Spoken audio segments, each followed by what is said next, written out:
Elon Musk is a man who has always held firm, even when his companies were on the brink of collapse. But today, he couldn't hold back the tears. His voice was shaking. He looked into the camera and barely squeezed out the words, "America is no more." The USA border is closed.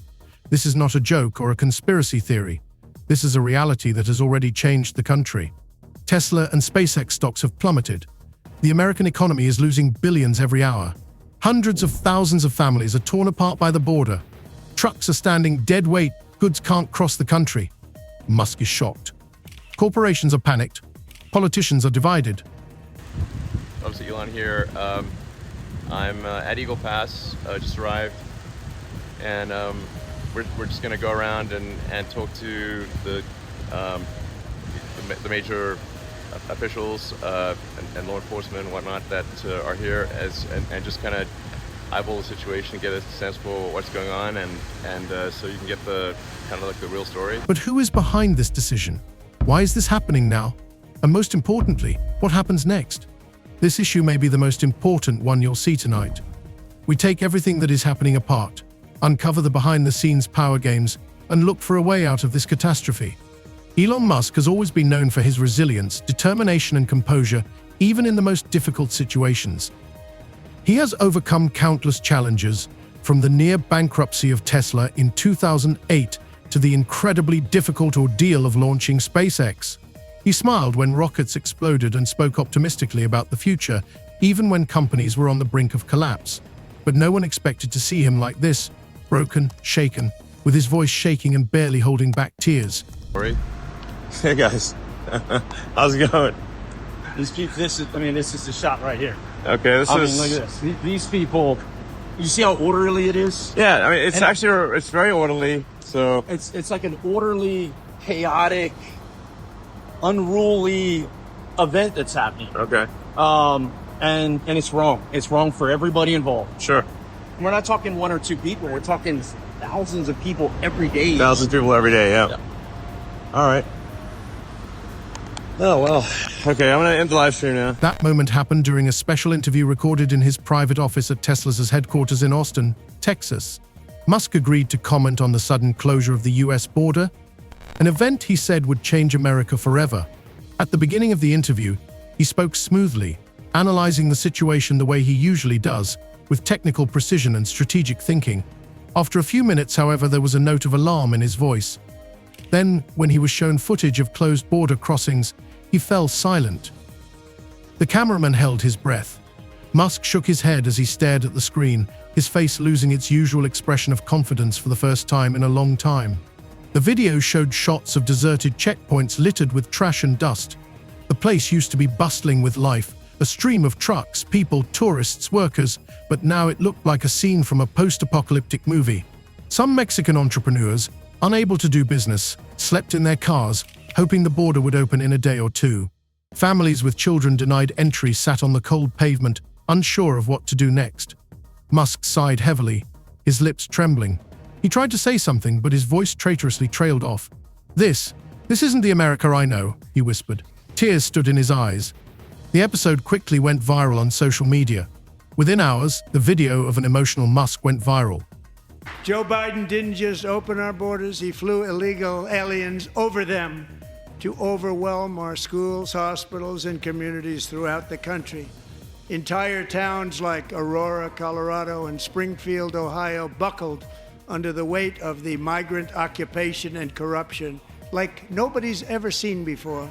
CNN, BBC, Fox News, all the major news outlets instantly picked up on the moment. Experts began analyzing his reaction, comparing it to his other public appearances. Some psychologists said that Musk is under deep stress, not only from the economic impact of the border closure, but also from the destruction of the American values he has so strongly supported. Elon Musk is not just a big businessman, he is the son of immigrants. His mother, May Musk, was born in Canada, and he himself grew up in South Africa, moving to the US as a young man. He has said many times that America is the land of opportunity, which took him in and gave him the chance to create SpaceX, Tesla, Neuralink, and a host of other companies. Now, he says, that principle of freedom has been jeopardized. Musk has always been an advocate of open borders for talented people. He believed that if a person is smart, hardworking, and strives for progress, he should get the opportunity to work and live in the United States. He repeatedly said that the best engineers, programmers, and entrepreneurs create the economy of the future. But now he saw those ideas crumbling. He knew hundreds of startups that depended on talent from around the world. He realized that millions of jobs could disappear because supply chains would be disrupted and the labor market would become scarce. It's not just about business, he said in an interview, wiping away a tear. It's about people, about their families, their dreams. We're not just ruining the economy, we're ruining lives. Beautiful towns destroyed. Now, just as I promised in my inaugural address, we are achieving the great liberation of America.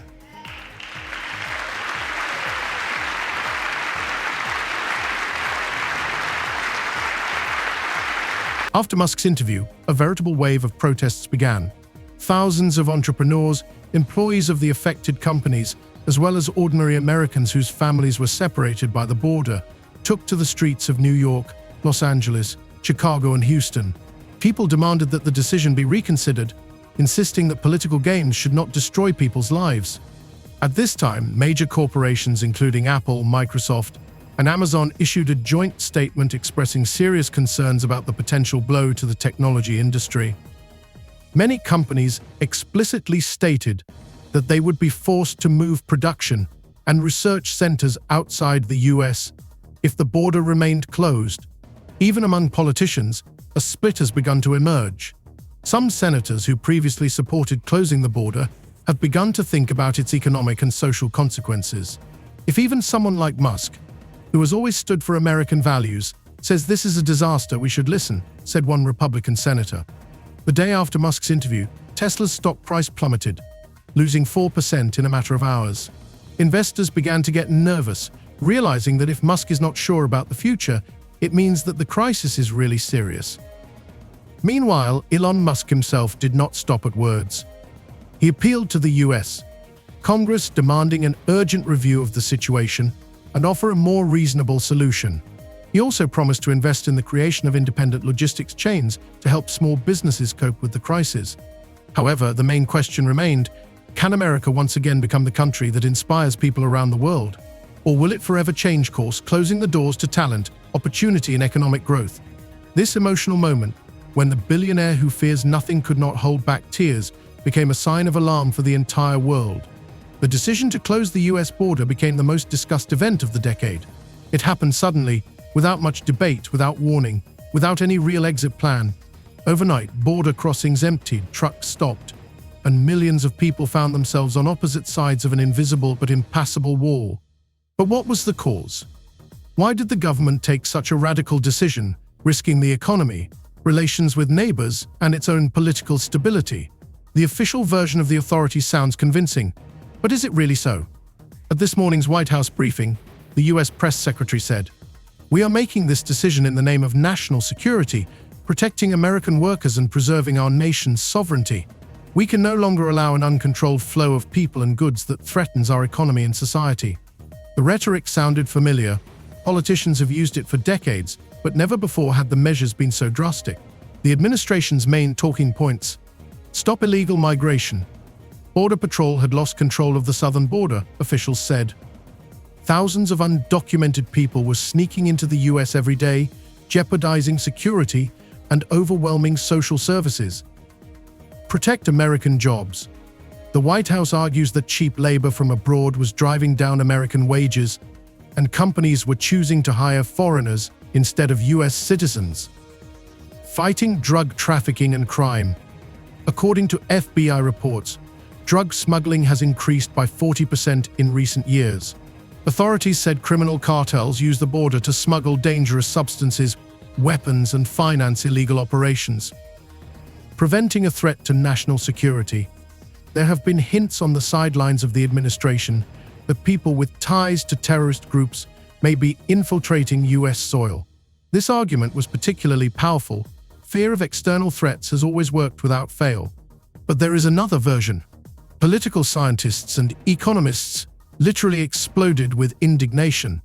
After all, the reality is not as simple as officials claim. Many began to ask uncomfortable questions. Why did the shutdown happen so abruptly without warning? Where is the evidence that the US economy is suffering because of migration? Who will actually benefit from this decision? One leading analyst said in an interview with CNN, "This is pure politics. It's not protecting America, it's protecting ratings." The president was facing the toughest election in US history. His popularity was plummeting, the economy was showing worrying signs of instability, and the opposition was preparing to deliver a crushing blow. What could have saved his position? Harsh measures that could be portrayed as fighting for American values. Politicians needed to show that they were in control, and closing the border was the perfect step to mobilize supporters and make doubters rally to power.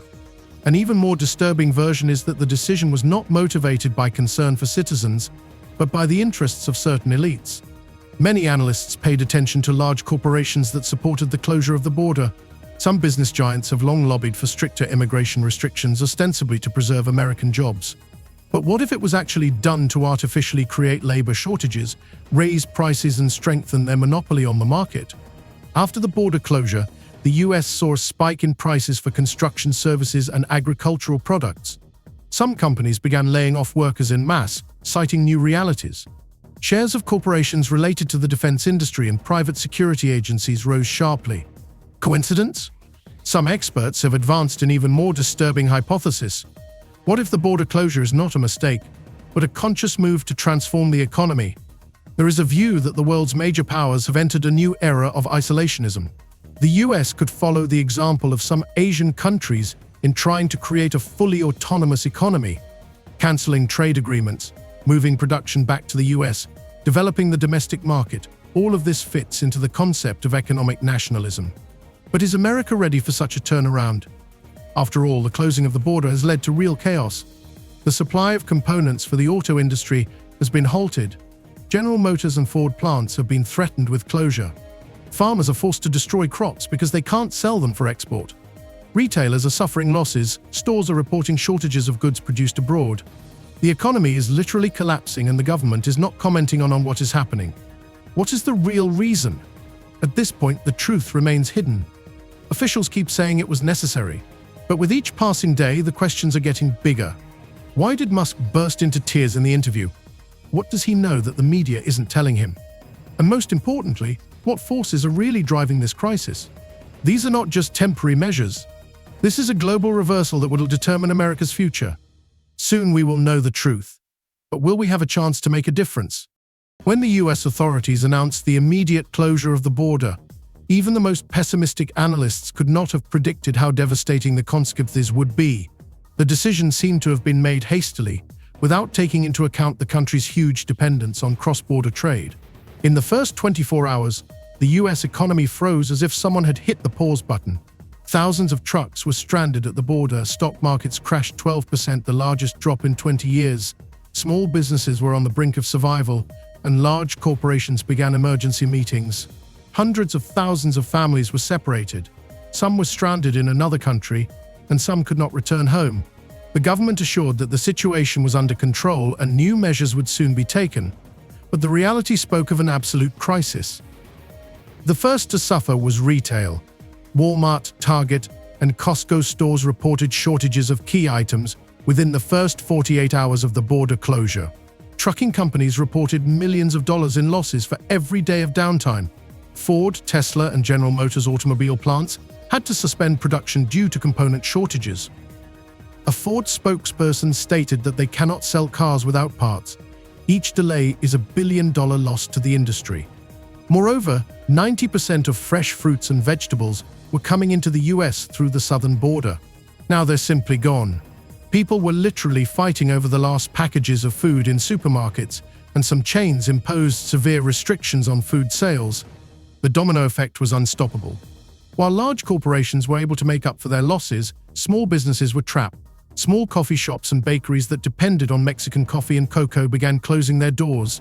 Restaurants across the country experienced severe shortages of fresh produce, and many simply went out of business. The construction industry was paralyzed. Cement, metals, wood, and other materials could not cross the border. The owner of a restaurant in California said they lost a third of their customers in just a few days. The issue was not only business but also jobs. Over 500,000 people lost their jobs in the first week. Economists predicted that if the border remained closed, that number would exceed 5 million. The border closure dealt not only an economic blow, but also a terrible social blow. Hundreds of thousands of families were separated. Students from overseas could not get into classes at USUC. People with medical problems could not get treatment abroad. There was chaos at airports and borders. People were literally begging border officers to let them go home. A woman at the border told me that her husband had stayed in Mexico and she was alone with her child and didn't know when they would see each other again. Every day there were new heartbreaking stories of families separated by this cruel policy. Mass protests broke out across the country. In New York City, thousands of people marched in Times Square with placards, "Open the border, and we are not slaves to the system." In Los Angeles, demonstrators blocked major highways, demanding an immediate solution to the crisis. In Texas and Arizona, there were clashes between protesters and police. The situation was getting more heated every day. One protester shouted that this was not just a border closure, it was a war against his own people. Social media literally exploded with people writing that America was losing itself, that it was a complete failure, that people were suffering and the government was silent. As the weeks passed, the crisis only deepened. Stock markets lost more than 30% of their value. The dollar collapsed amid panic among investors. Large international companies began to withdraw capital from the United States. One of the Bloomberg analysts said that if the situation does not change in the coming months, the US will face the worst economic crisis since the Great Depression. But despite all these disastrous consequences, the authorities continued to defend their decision. What will happen next? Will America be able to recover? What are the real motivations for closing the border? And most importantly, who is behind this crisis? The decision to close the border was not just an unexpected political move, but signaled a fundamental change of course for the United States. For the first time in decades, a country that had always prided itself on its open doors was now looking inward, refusing to cooperate globally. It was a turn that experts call the beginning of the era of isolation, and its consequences could be far more devastating than anyone expected. Immediately after the official announcement of the border closure, the White House unveiled a new policy called America for Americans. This slogan sounded proud, but it masked an ideology that many were already calling out isolationism. Politicians assured that the US would become self-sufficient, would no longer depend on other countries, and would be able to prosper from domestic resources. But in reality, the economy was already bursting at the seams, and the population was terrified of uncertainty.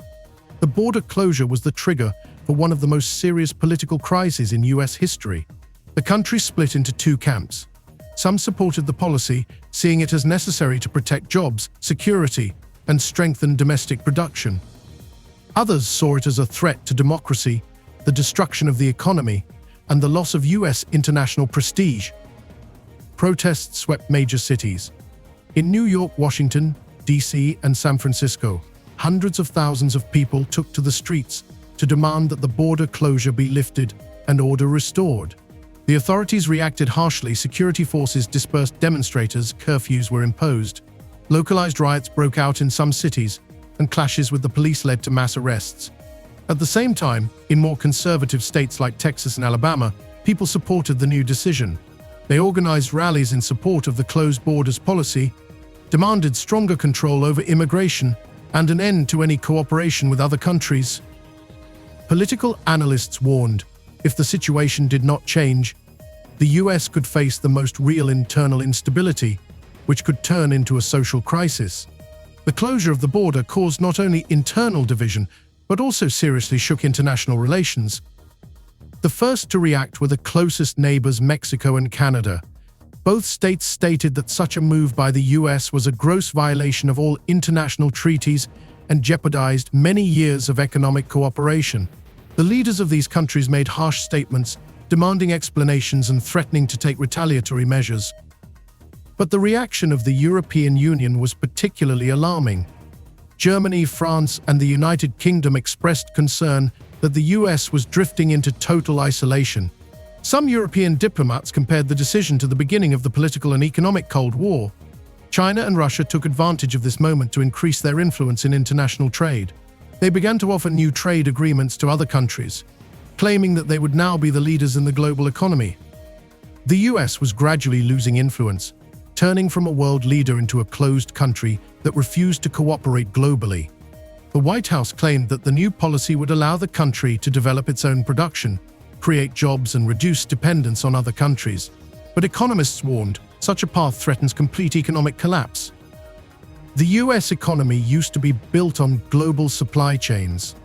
Companies imported components, raw materials, and labor from all over the world, which allowed them to reduce the cost of goods. Now that the border is closed, imports are impossible, which means that production is paralyzed. Companies began to experience catastrophic shortages of resources. For example, in the automobile industry, assembly lines had to be shut down because of a lack of parts that used to come from Mexico and China. In the technology sector, the shortage of semiconductors caused the price of electronics to skyrocket. Consumer goods that used to flow freely across borders now became scarce. People began to notice empty shelves in supermarkets, and goods that used to be affordable were now out of reach. The government said that these were temporary difficulties and soon the US would adapt to the new economic reality. But with each passing day, it became obvious. Isolation was destroying the economy faster than anyone could have imagined. America had always been a cultural leader, dictating trends in music, movies, technology, and innovation. However, things began to change dramatically after the border closed. Hollywood faced a crisis. The international market, which had generated the lion's share of profits, was lost. Most blockbusters could not be released outside the US, and foreign movie studios stopped cooperating with their American counterparts.